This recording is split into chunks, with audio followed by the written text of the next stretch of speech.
What's up, my beautiful people? My name is SP.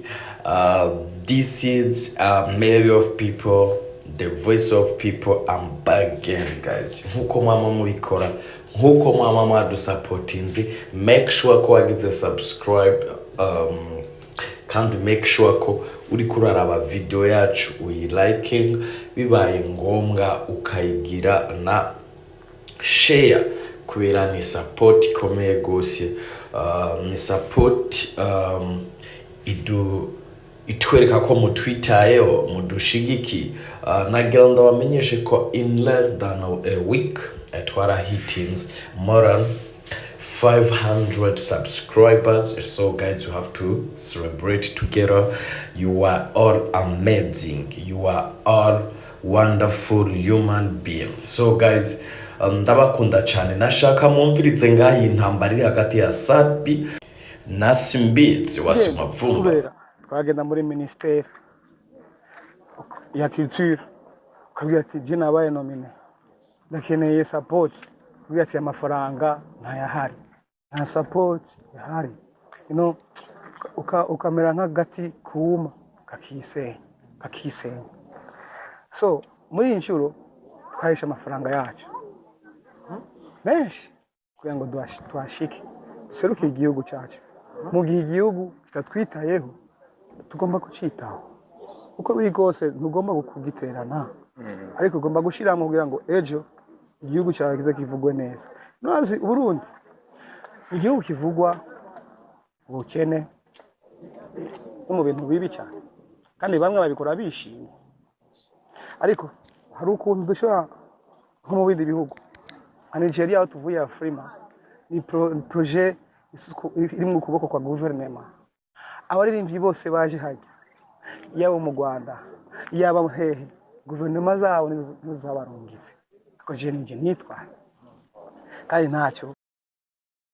Satubi none yoro ngashutiye gute iyo ngiye muri Congo kurwana yo kwatigera mpereketse none abastari bose barajayo gasimbiye. Ni ibi rero mu gihe uzi neza henda kwereke bro, leta ari byo dukeneyeko, sivyo?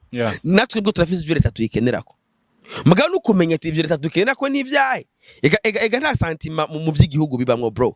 Amafaranga yose leta itanga ba justifie muri ico kintu cyitwa PTBA. Urazi ikintu kimwe ndazi Satubi impamvu yarakunjisura. Hari ama concert y'abandi ngaya ari muri Afisha atigeze akora, hari show kuri Source Dini yagareka numvira amafaranga y'abandi agomba yishure. No kuvuga yaciye yira. Aeroport uramaze kumanuka uvuye nk'Ingozi cyane mu Kayanza, umaze nk'indwi hamuga cubona amabati y'Ibujumbura. Ajya amabati hari igihe tumanuka ukabona umenge isura yanyu n'inzu yose niyo yuzuye mu iri cafye. Hagaro Satubi reka arabona Ibujumbura gute abona amadeni. Urazi gamara uvuye urayata amafaranga utahaje. None Satubi yarategura igiteramo bakamwimuruhusha wapi? Alors ni Simbizi abona ko ayo majambo Sadbi ahejeje gushikiriza nkuko mwayumvise. Sadbi yayashikirije avuye i Buraya ndetse na Lagos, Nigeria, mu higanwa ryiswe Afrima, aho bamwe mu ba YouTubers, aba journalists bariko bamubaza Sadbi Afrima yagenze gute muri rusange, urugendo wakoze rwagenze gute. Sadbi n'amarira menshi n'umubabaro mwinshi yarerekanye ko kuba umuziki ndundi cyangwa se kuba abaririmbyi ataho bava ngo bashike iterambere riguma hahandi, ko guverinoma y'u Burundi yoba ibifisemo uruhare, yoba yarabatereranye aze yofu nk'ugwaruka gwejo. Sadbi narababwiye ko we kuri we abona ko leta yari kwe kwinvestisa miliyaridi 6 canke se amafaranga angana ni miliyaridi 6 ikayashira mu myidagaduro cyane mu gisata c'umuziki nkuko izindi guverinoma zisanzwe zibikora. Ibyo Sadbi yabivuze ashimitse, kandi umengo hariho abo atunga gatoke nka minister culturel yaravuga ati iyi niyo yari ikwiye kuba iya mbere igafata akambere mu gusupportinga our music industry. Ariko Simbizi nawe nyene biboneka ko wewe atemeranya na Sadbi. Simbizi we nk'umu influencer canke se nk'umuntu tuzi afatiye runini music industry y'u Burundi, yavuze ati Sadbi ariko ararira ariko aririza ntiyagakwiye kuvuga uko parce que Sadbi nta munsi arategura concert ngo leta imwime uruhusha canke se Sadbi nta ni umunsi arafata umuheto ngo aje kugwana na M23. Simbizi aha nibaza ko avuze nabi, aha wavuze nabi kumva zuko Sadbi wibagiye hall yiwe. Sadbi yesa ashobora guserukira igihugu mu bindi mugabo pana nk'intwara miheto canka se nk'umugwanyi ndundi. Rero abantu Simbizi sinibaza ko ari kurafyina canke se wabivuze ushimitse.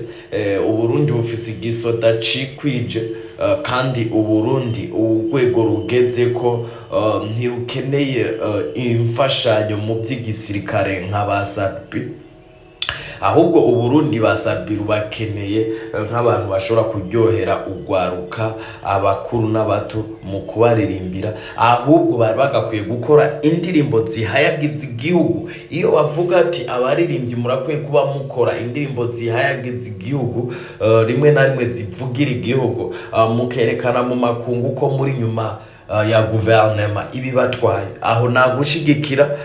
Mugabo uzanye ibintu byo kugwana canke se n'ibindi, hariya jewe nk'umusesanguzi w'umuziki canke se w'imyidagaduro sinagushigikiye, urabe uhakosore. Rero ngira ko mvunira kagohe abaririmbyi ba Diamond, ba Harmonize n'abandi baririmbyi nko mu Buganda baronka support za guverinoma kubera barasupportinga guverinoma mu bijanye no kuririmba ivya nariko ndabivuga ati ibindi bihugu ugwaruka canke se abanyamuzika canke se ab'imyidagaduro barasupportinga guverinoma zabo mu bijanye no kuririmba ibihayagiza igihugu. Ugasanga bariko baririmba indirimbo zishimangira ko igihugu kiri mu mutekano ntangere, igihugu ko gishigikiwe n'ugwaruka.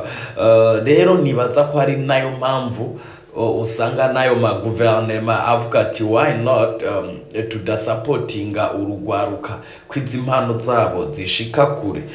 Rero nibaza ko ahubwo Simbizi ariyo nzira ari kubicishamo mu kugira ngo atora akanenge Sadbi kubyo yoba yaratoye kwa kanenge ministeri ijanye n'ivy'imico kama. Mugabo kuvuga ngo ntafata inkoho ngo agwane na M23, ivyo vyovyo ntivyari bikwiye, na cane ko M23 si umugwi usanzwe urwanya Uburundi.